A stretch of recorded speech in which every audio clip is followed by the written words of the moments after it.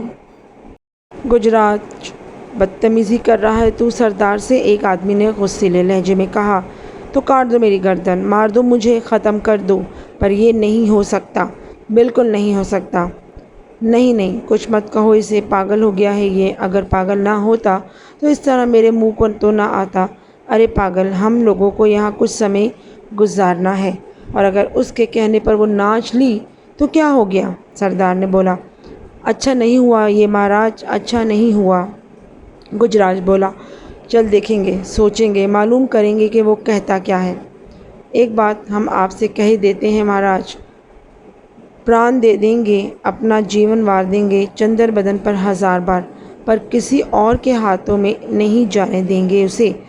خود چندر بدن کیا تجھ سے پریم کرتی ہے؟ ہم نہیں جانتے مہاراج، ہم اس پر قبضہ نہیں جمانا چاہتے۔ وہ اگر اپنی پسند سے کسی کو سویکار کر لے گی تو ہم اس کا راستہ نہیں روکیں گے، پر ایسا بھی نہیں ہونے دیں گے کہ اس کے ساتھ کہ جس کا من چاہے اسے اٹھا کر لے جائے۔ وہ تو ٹھیک ہے، پر اچھا خیر دیکھیں گے کہ وہ کہتا کیا ہے۔ چلو رے چلو، اٹھاؤ اپنا تام تباڑا، اٹھاؤ۔ اور پھر وہ لوگ آہستہ آہستہ منتشر ہونے لگے۔ ہارون پاگلوں کی طرح کھڑا ان لوگوں کو جاتے دیکھتا رہا۔ حیرت کی بات یہ تھی کہ کسی نے اس کی طرف کوئی توجہ نہیں دی تھی۔ ایسا لگتا تھا جیسے وہ اس کے وجود سے واقف ہی نہ ہوں۔ یہاں تک کہ ایک ایک افراد اپنے اپنے خیموں میں چلے گئے۔ صرف چندر بدن تھی جو ایک طرف سر جھکائے خاموش بیٹھی ہوئی تھی۔ جب آخری آدمی بھی اس جگہ سے ہٹ کر اپنے خیمے میں داخل ہو گیا تو چندر بدن نے گردن اٹھائی، مسکرا کر اس کی طرف دیکھا، ہنسی اور اپنی جگہ سے کھڑی ہو گئی۔ پازیب کی چھنکار آہستہ آہستہ ہارون کی جانب بڑھ رہی تھی۔ پھر وہ ہارون کے بالکل قریب پہنچ گئی۔ ہارون سحر زدہ نگاہوں سے اسے دیکھ رہا تھا۔ آؤ چلتے ہیں یہاں سے، اس کی مترنم آواز ابھری اور وہ آگے بڑھ گئی۔ ہارون اس کے ساتھ ساتھ چل پڑا۔ یہاں سے کہانی کا آغاز ہوا تھا۔ چلتے چلتے اس نے کہا۔ ہارون چونک کر اسے دیکھنے لگا، پھر اس کی آواز ابھری، کون سی کہانی کا؟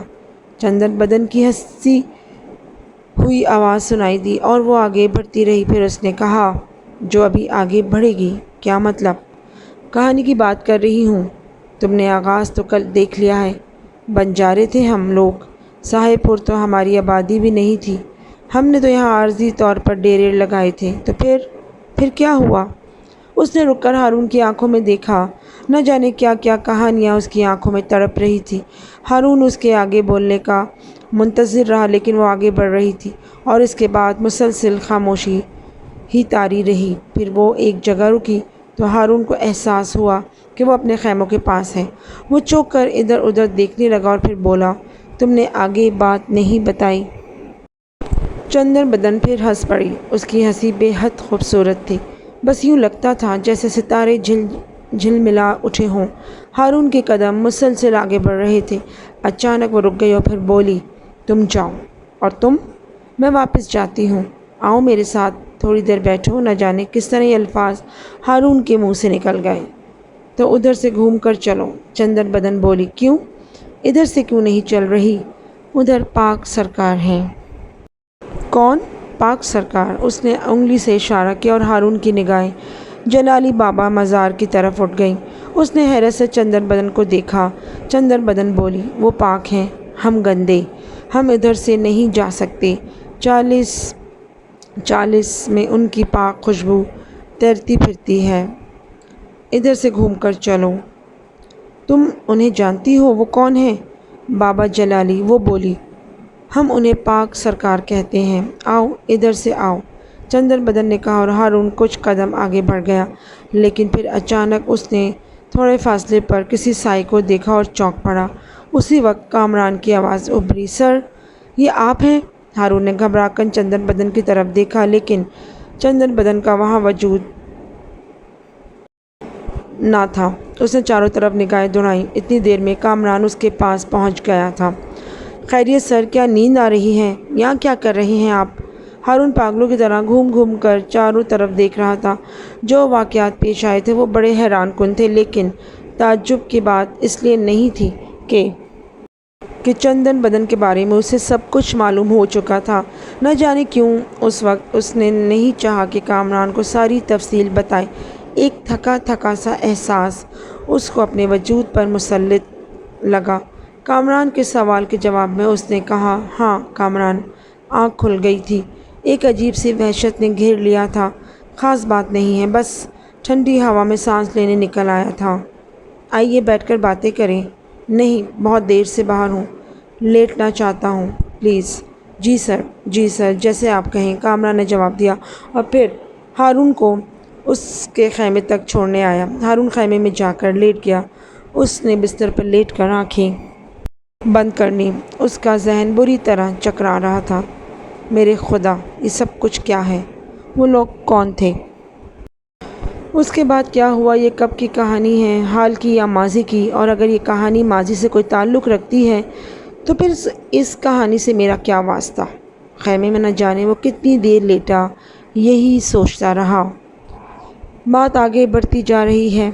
ہونا تو یہ چاہیے تھا کہ میں یہ کام چھوڑ دوں اور یہاں سے نکل جاؤں۔ پتہ نہیں آگے کون سی مصیبتیں میرا انتظار کر رہی ہیں۔